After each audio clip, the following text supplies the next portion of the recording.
Ya mungkin dilihat dari segi pendidikan saya ya mungkin hanya lulusan SMA, tapi untuk namanya hobi saya juga tanaman-tanaman tuh memang hobi saya. Jadi untuk tanaman di sini yaitu hidroponik ya, karena saya juga nggak tahu ilmunya, cuma dari ya melihat di YouTube.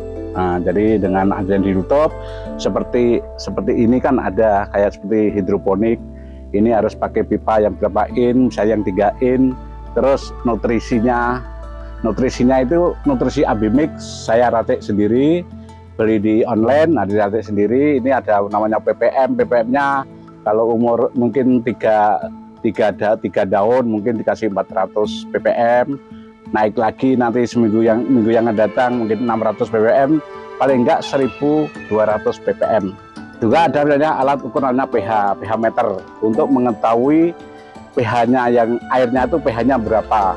Kalau pH-nya tinggi 12 atau 10, nah itu mungkin tanaman itu kerdil, hidup tapi kerdil. Tapi kalau memang itu pas dengan ukurannya, misalnya ukuran pH itu 5,5 atau 6,5 atau 7 itu paling tinggi, nah bisa tanaman itu bisa dilihat seperti ini, subur seperti ini gitu. Itu untuk hidroponik, nah, yang sekarang saya tangani gitu. Nah, saya di sini punya tiga macam usaha. Yang pertama ini adalah tanaman hidroponik, yang kedua adalah pembibitan, yaitu dalam artian pembibitan cabai yang asalnya dari Jawa.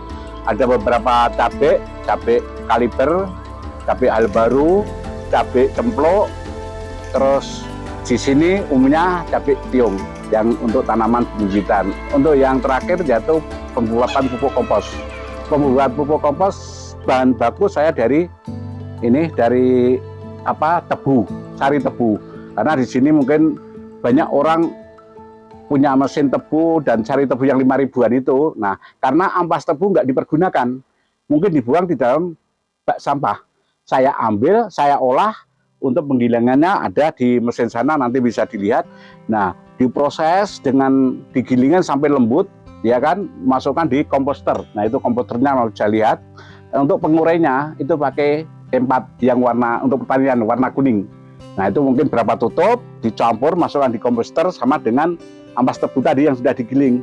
Nah, diimplementasi itu kira-kira 15 hari. Nah, 15 hari itu nanti betul-betul sudah hancur gitu. Nah, setelah hancur dicampur dengan, ini untuk pupuk kompos ya, dicampur dengan pupuk kandang, terus kapur dolomit dan tanah pekarangan. Tanah pekarangan ini berarti bukan tanah pekarangan yang hitam, yang kuning, tapi kita cari yang hitam, mungkin di bawah pohon bambu. Kita aduk, campur-campur, dan kemasan terus langsung saya sablon. Nah, ini sablonnya seperti ini, kita bisa lihat. Nah, pupuk kompos. Nah, ini saya bikin sendiri.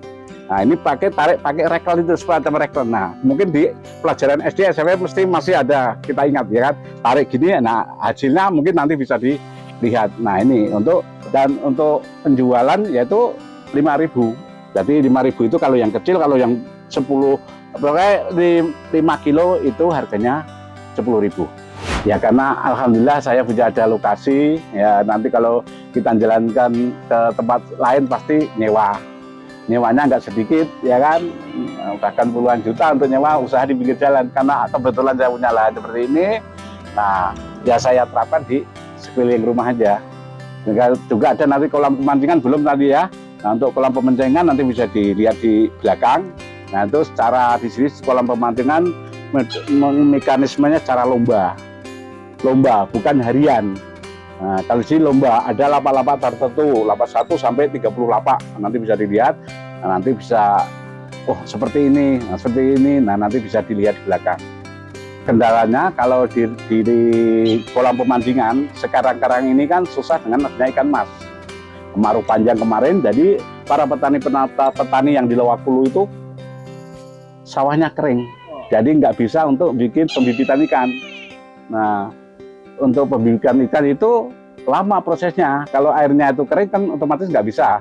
Nah, sampai sekarang ini ikan mas yang ada di wilayah Kutai Kartanegara khususnya susah cari ikannya. Nah, kendala pemancingan saya masalah ikan.